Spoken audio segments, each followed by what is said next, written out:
lorsque vous êtes une société ou une entreprise, vous pouvez faire appel à des prestataires, soit à vos experts comptables, à vos avocats fiscalistes, à vos conseils, ou alors aux associations de gestion agréées, pour faire des missions de revue fiscale qui vont vous permettre d'identifier les points à améliorer pour justement améliorer votre situation fiscale. Alors dans le cadre de la relation de confiance instaurée depuis le 2018 et évoquée par le gouvernement, il avait été question de la mise en place de cet examen de conformité fiscale.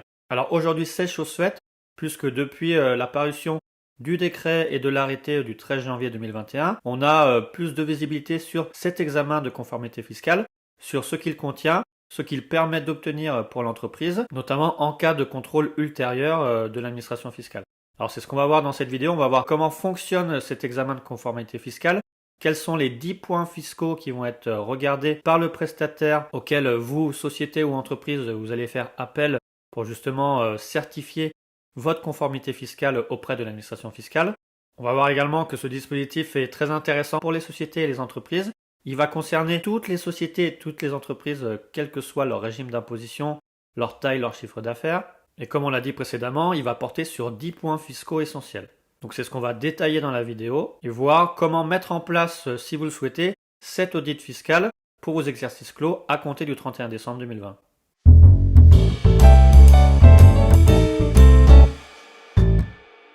Il faut savoir qu'au même titre qu'une revue fiscale, cet examen de conformité fiscale va être un vrai accompagnement au niveau de la fiscalité de l'entreprise. Donc comme on l'a dit, ça va concerner toutes les sociétés et entreprises, quel que soit leur régime fiscal et leur régime d'imposition. Donc on va pouvoir avoir des entreprises individuelles ou des sociétés qui, elles, vont vouloir se faire accompagner fiscalement et également obtenir à la suite de cet audit fiscal une certification de conformité fiscale. Alors le décret et l'arrêté ne portent pas de précision particulière sur le prestataire qui peut faire ces opérations de certification fiscale.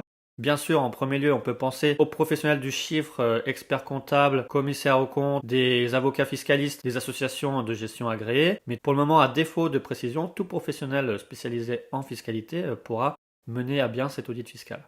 Alors ce processus, comme il est en lien avec l'administration fiscale, est assez réglementé. Il y a un contrat à signer avec le prestataire.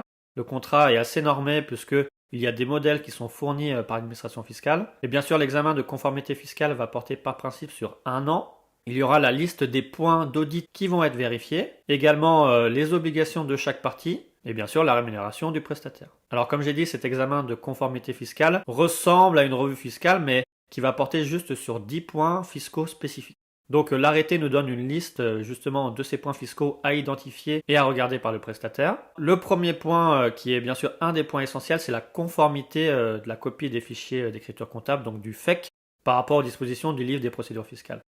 Également, deuxième point en matière de FEC, c'est également la qualité comptable du FEC par rapport aux obligations comptables. Ensuite, on peut regarder également la certification des logiciels et des systèmes de caisse, et notamment la détention d'un certificat ou d'une attestation individuelle dans le cas où l'entreprise serait dans l'obligation de certification. Il y a aussi toutes les règles en matière de délai et de mode de conservation des documents, toutes les obligations en matière de respect des règles en matière d'imposition, à la fois imposition sur l'impôt sur les sociétés en matière de TVA, régime simplifié, régime normal, etc. Au regard de la nature de l'activité et du chiffre d'affaires. On a aussi le respect des règles en matière d'amortissement et leur traitement fiscal. Aussi le respect des règles en matière de provision et également leur traitement fiscal.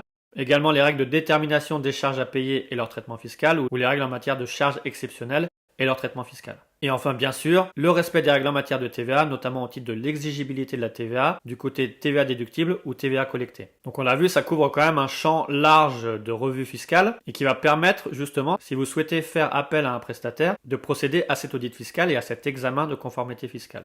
À la suite de cet examen par le prestataire, celui-ci va valider ou non la conformité fiscale des opérations effectuées par votre entreprise ou votre société dans le cadre d'un modèle de restitution préétabli également par l'arrêté. Alors dans ce cadre, le prestataire va pouvoir auditer tous les points fiscaux, donc les 10 points fiscaux qu'on a énumérés, ou certains points.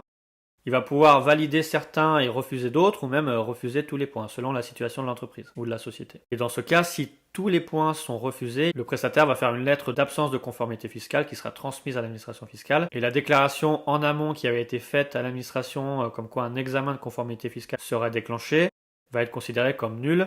Et l'entreprise ne pourra plus se prévaloir qu'elle a fait l'objet d'un examen de conformité fiscale. Mais si la mission a bien pu être réalisée et que le prestataire estime que l'entreprise où la société est en conformité fiscale, le prestataire va alors établir un rapport et une attestation à transmettre à l'administration fiscale au plus tard le 31 octobre de l'année ou dans les 6 mois du dépôt de résultat, par l'intermédiaire soit d'une procédure dématérialisée, ou alors, à titre exceptionnel pour les années 2021 et 2022, par copie PDF à envoyer dans la messagerie sécurisée sur le compte professionnel de l'entreprise. Bien sûr, là, on va rentrer sur les obligations des parties, donc du client, entreprise et société et aussi du prestataire.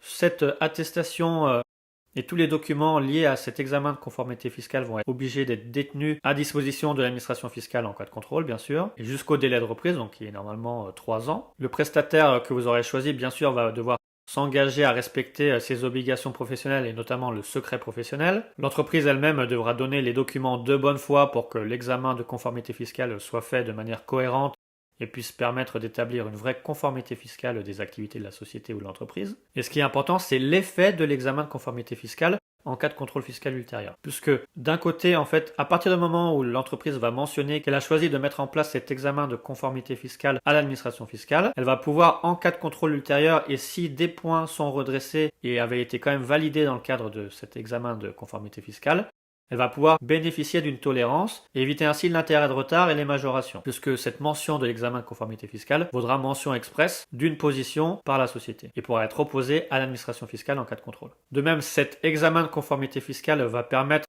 en amont de relever des points de conformité ou non-conformité fiscale et de déposer, grâce au prestataire, potentiellement des déclarations rectificatives pour mettre en ordre la fiscalité au sein de la société ou de l'entreprise.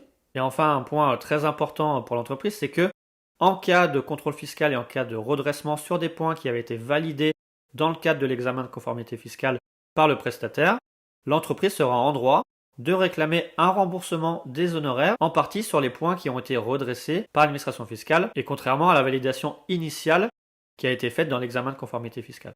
Donc ça, c'est un point intéressant pour l'entreprise, qui peut les pousser à choisir de faire cet examen de conformité fiscale, puisque si le prestataire va valider dans le cadre de son audit tous les points fiscaux et qu'il y a quand même un contrôle fiscal ultérieur et des redressements, l'entreprise sera, en plus de faire une réclamation au titre de ses relations contractuelles, sera aussi en droit de demander un remboursement des honoraires payés au titre des points fiscaux qui avaient été validés, mais refusés ensuite par l'administration fiscale. Donc voilà, on en a terminé avec ce nouveau dispositif d'examen de conformité fiscale.